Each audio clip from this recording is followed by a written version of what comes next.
श्री शिवाय नमस्तुभ्यम। आज हम इस 2025 का पहला प्रदोष व्रत मना रहे हैं, जो कि शनिवार के दिन पड़ने से इसे शनि प्रदोष व्रत कहलाता है। प्रत्येक माह के कृष्ण और शुक्ल पक्ष दोनों की त्रयोदशी तिथि को प्रदोष व्रत किया जाता है। इस दिन भगवान शिव और पार्वती की पूजा की जाती है। जैसे कि नाम से ही प्रदोष व्रत सोमवार को पड़ता है तो सोम प्रदोष व्रत कहते हैं, और शनिवार को पड़ने के कारण इसे शनि प्रदोष व्रत कहते हैं।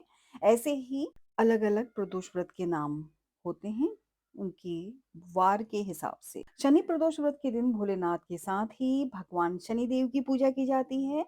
इसके साथ ही शनि प्रदोष के दिन ये काम करने से महादेव और शनिदेव दोनों की कृपा बनी रहती है। शनि प्रदोष व्रत के दिन प्रातःकाल उठकर स्नान आदि कर साफ सुथरे कपड़े पहन लें। इसके बाद शिवलिंग पर गंगा जल, दूध, शहद से अभिषेक करें।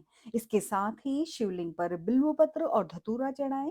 ऐसा करने से आपकी कुंडली में शनि दोष जो है उसका दुष्प्रभाव से राहत मिलती है। इस दिन आप शनि देव को सरसों का तेल और काला तिल जरूर अर्पित करें। इस उपाय को करने से आपके ऊपर शनि देव की खास कृपा बरसेगी। इसके साथ ही शनि साढ़े साती और ढैया जैसे दोषों से छुटकारा मिलता है। इस दिन आप शिव जी की पूजा करने के बाद एक लोटा जल लेकर उसमें तिल, उड़द और अक्षत मिलाकर पीपल के पेड़ में जल अर्पित करें। जल देने के बाद पीपल के पेड़ के नीचे एक दिया भी प्रज्वलित करें। इस उपाय को करने से आपकी कुंडली में जो शनि दोष का प्रभाव है वो कम हो जाता है। इस दिन आप काले तिल और सरसों का दान करें।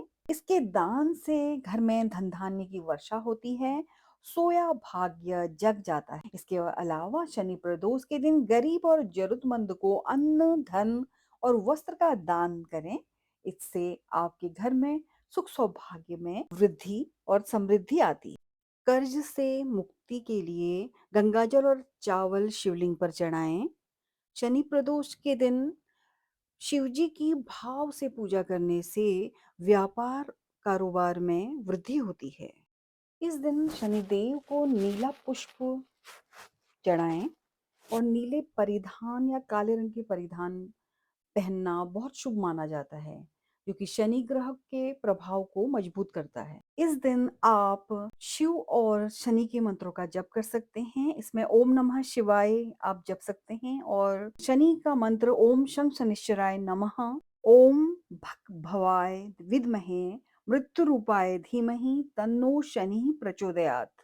पूजा का शुभ मुहूर्त शाम 5:43 से 8:26 तक है। आप भी इसका लाभ उठाएं। शनि प्रदोष व्रत के दिन पूजा के समय कथा भी पढ़नी या सुननी चाहिए, जिससे कि वैवाहिक जीवन सुखमय बना रहता है। आइए जानते हैं शनि प्रदोष व्रत कथा। प्राचीन समय में एक नगर में एक सेठ रहा करता था। उसके पास धन दौलत की कोई कमी नहीं थी। सेठ के भीतर बहुत दया और करुणा थी। वो अपने घर से किसी को खाली हाथ नहीं जाने देता था। वो सभी को दान दक्षिणा देता था। सेठ के पास सब कुछ था, लेकिन उसकी संतान नहीं। इस वजह से सेठ और सेठानी दोनों दुखी रहा करते थे। एक दिन उन्होंने तय किया कि वो तीर्थ यात्रा पर चले जाएंगे। इसके बाद वो तीर्थ यात्रा पर निकल पड़े। जैसे ही वो अपने नगर के बाहर निकले, उनकी नजर एक साधु पर पड़ी। साधु समाधि में लीन थे। दोनों ने सोचा कि इस साधु का आशीर्वाद लेकर आगे बढ़ना चाहिए। फिर दोनों पति पत्नी साधु के सामने जाकर बैठ गए और उनकी समाधि से उठने की प्रतीक्षा करने लगे। काफी देर बाद जब साधु समाधि से उठे, तो उन्होंने दोनों पति पत्नी को अपने सामने बैठे हुए देखा। फिर साधु ने दोनों को आशीर्वाद दिया। उन्होंने पति पत्नी से कहा कि मैं तुम्हारे मन की बात जान गया हूँ। तुम दोनों के धैर्य और भक्ति ने मुझे बहुत प्रसन्न किया है। फिर साधु ने उन्हें संतान प्राप्ति के लिए शनि प्रदोष व्रत के बारे में बताया और शंकर भगवान की वंदना बताई, जो इस प्रकार है। हे रुद्रदेव शिव नमस्कार, शिव शंकर जग गुरु नमस्कार, हे नीलकंठ सुर नमस्कार, शशिमौली चंद्र सुख नमस्कार, हे उमाकांत सुधी नमस्कार, उग्रत्व रूप मन नमस्कार, ईशान ईश प्रभु नमस्कार, विश्वेश्वर प्रभु शिव नमस्कार। तीर्थ यात्रा से लौटने के बाद दोनों पति पत्नी ने नियमित रूप से शनि प्रदोष व्रत किया।